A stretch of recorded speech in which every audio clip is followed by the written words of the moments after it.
चलिए बात करते हैं बैंकिंग के बारे में। बैंक्स काम कैसे करते हैं और ये जो बैंक्स हैं ये आपको इंटरेस्ट भी देते हैं आपकी सेविंग्स अकाउंट पे। ये खुद कैसे कमाते हैं और अपने एम्प्लॉयज़ को कैसे पे करते हैं, आज हम इसको देखेंगे। और क्या कभी आपके ज़हन में ये ख्याल आया कि जब बैंक्स खुद मनी को प्रिंट कर सकते हैं तो वो मनी को बहुत ज़्यादा प्रिंट क्यों नहीं करते? वो क्यों एक सर्टेन अमाउंट तक मनी को प्रिंट करते हैं और फिर उसके बाद प्रिंट नहीं करते? आप बैंक में गए और आपने वहाँ पे अपना अकाउंट खुलवाया और आपने अपने पैसे वहाँ पे जमा करवा दिए। अब आपका क्या ख्याल है कि बैंक एक लॉकर खोलेगा और उसमें आपके पैसे रख देंगे और आप उसको ताला लगा देंगे और चाबी अपने पास रख लेंगे और अब आपका ये ख्याल है कि आपके पैसे वहाँ पे महफूज हैं। लेकिन जब आप बैंक में पैसे जमा करवाते हैं तो वो पैसे बैंक अपने पास नहीं रखता। बैंक सिर्फ अपने पास 4% रखता है, बाकी के पैसे वो आगे लोन्स दे देते हैं बिजनेसेस को और इंडिविजुअल्स को, फिर उनसे इंटरेस्ट रेट चार्ज करता है। तो फॉर एग्जांपल आपने एक सेविंग अकाउंट खुलवाया और अब आपने उसमें 100 रुपये जमा करवा दिए। एक दूसरा शख्स आया जिसको लोन चाहिए था और उस शख्स ने बैंक से लोन मांगा और बैंक ने उसे 8% इंटरेस्ट रेट पे लोन दे दिया। और अब जब लोन वापस करने की बारी आएगी तो वो बंदा 108 रुपये बैंक को वापस कर देगा। तो फॉर एग्जांपल कर लेते हैं कि आपके सेविंग अकाउंट पे इंटरेस्ट रेट 4% है, तो बैंक 104 रुपये आपको दे देगा और बाकी जो 4 रुपये बचेंगे वो बैंक के होंगे। तो इस तरह बैंक कमाता है। लेकिन क्या होगा अगर जिस शख्स को बैंक ने लोन दिया है उसने वापस पे ही नहीं किया या अभी तक उसकी डेट वापस नहीं आई और अब आप जाते हैं और बैंक को कहते हैं कि मेरे 100 रुपये मुझे वापस चाहिए, तो फिर क्या होगा? बैंक के पास तो 100 रुपये है ही नहीं है, वो आपको कहाँ से देंगे? मैं जस्ट एग्जांपल दे रहा हूँ यहाँ पे। ये अमाउंट काफ़ी बड़ी भी हो सकती है, मिलियंस और बिलियंस में भी हो सकती है। तो ये सिचुएशन बैंक के लिए काफ़ी मुश्किल होती है और इसी वजह से काफ़ी बैंक्स कोलैप्स भी कर जाते हैं। इसको कहते हैं बैंक रन। जब कोई भी न्यूज़ आती है किसी बैंक के बारे में और पब्लिक को ये खदशा लायक होता है कि ये बैंक अब सेफ़ नहीं है, तो पब्लिक चाहती है कि हम वहाँ से अपने पैसे जल्दी जल्दी विड्रॉ कर लें। अभी इसी तरह की एक same situation silicon valley bank के साथ हुई है और वो बैंक कोलैप्स कर गया।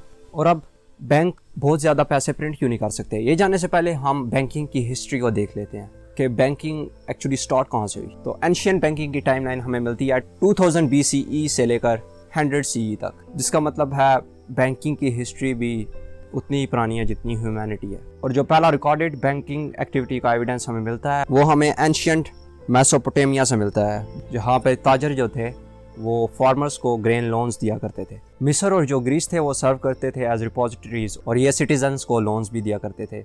ये सब हमें तारीख से पता चलता है। और इसके बाद आती है बैंकिंग इन रोम 100 BCE से लेकर 500 CE तक। रोमन बैंक्स जो थे वो मेंसाए के नाम से जाने जाते थे और ये करेंसी एक्सचेंज और डिपॉजिट टेकिंग में इन्वॉल्व थे और they play a significant role in financial system. उसके बाद आती है मेडिवल बैंकिंग 500 CE से लेकर 1400 CE तक। रोमन एम्पायर के गिरने के बाद बैंकिंग एक्टिविटी में बहुत सारी कमी वाक़या हो गई थी वेस्टर्न यूरोप में, लेकिन बेजेंटीन एम्पायर और इस्लामिक वर्ल्ड में बैंकिंग जारी रही। और नाइट टेम्पलर्स जो कि बेजेंटीन एम्पायर की मिलिट्री थी, इन्होंने भी अपना एक बैंकिंग सिस्टम बनाया था। ये पिलग्रिम्स को अलाउ करते थे कि वो अपने फंड्स डिपॉजिट और विड्रॉ कर सकते हैं across their network of commanderies. उसके बाद मॉडर्न बैंकिंग आ जाती है 1400 CE से लेकर 1700 CE तक। तो इस दौर में मेडिची फैमिली ने double entry book keeping system शुरू किया था और इसी दौरान सेंट्रल बैंक्स भी इस्टेब्लिश हुए, such as bank of Amsterdam जो कि 1609 में बना था और द स्वीडिश रिचेस्ट बैंक जो कि 1608 में बना था और बैंक ऑफ इंग्लैंड जो 1694 में बना था। सेंट्रल बैंक्स जो होते हैं ये प्रोवाइड करते हैं regulations and stability to banking system. The bank of Amsterdam वो पहला बैंक था जिसने पेपर मनी को इशू किया और ये बैंक दूसरे सेंट्रल बैंक्स के लिए मॉडल बना in 18th and 19th century। The industrial revolution 1700 CE to about 1900 CE। Industrial revolution के दौर में बहुत ज़्यादा इकोनॉमिक ग्रोथ हुई और इन्होंने बैंकिंग सर्विसेज की डिमांड को इंक्रीज़ किया और फिर जॉइंट स्टॉक बैंक्स बने जिन्होंने लोगों को अलाउ किया कि वो न्यू वेंचर्स में इन्वेस्ट कर सकें।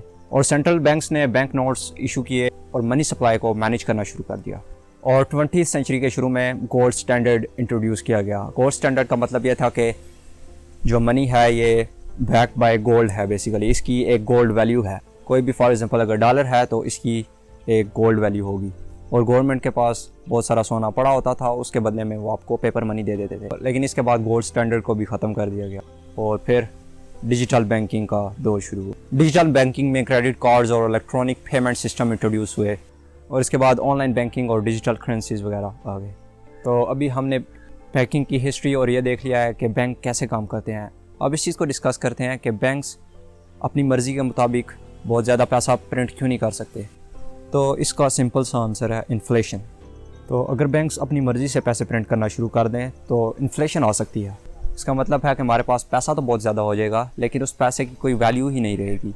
तो जब पैसे की कोई वैल्यू ही नहीं रहेगी तो फिर वो पैसा किस काम का। तो ये ऐसा ही है कि प्राइस जो है वो डिमांड पे डिपेंड करती है। तो अगर एक चीज़ की डिमांड बहुत ज़्यादा होगी तो उसकी प्राइस भी ज़्यादा होगी, और अगर एक चीज़ की डिमांड बहुत कम है तो उसकी प्राइस भी कम होगी। तो इन शॉर्ट बैंकिंग सिस्टम को ख़त्म तो नहीं किया जा सकता, ये हमेशा इसी तरह ही रहेगी क्योंकि ये इतनी पुरानी है जितनी कि ह्यूमैनिटी पुरानी है। तो आप भी अपना बैंक खोल सकते हैं, ये भी एक बिज़नेस है, बहुत सारे लोग जो करते हैं। तो इसके लिए आपको सिर्फ 500 करोड़ रुपए की ज़रूरत होगी अगर आप इंडिया में रहते हैं। तो अगर पाकिस्तान में रहते हैं तो फिर इससे भी ज़्यादा पैसों की ज़रूरत होगी। आप आगे पीछे देखें और अगर 500 करोड़ कहीं से आपको मिलते हैं तो बैंक खोलने अपना फ़ायदे में रहेंगे। आज के लिए इतना ही, मिलते हैं नेक्स्ट वीडियो में। Bye bye.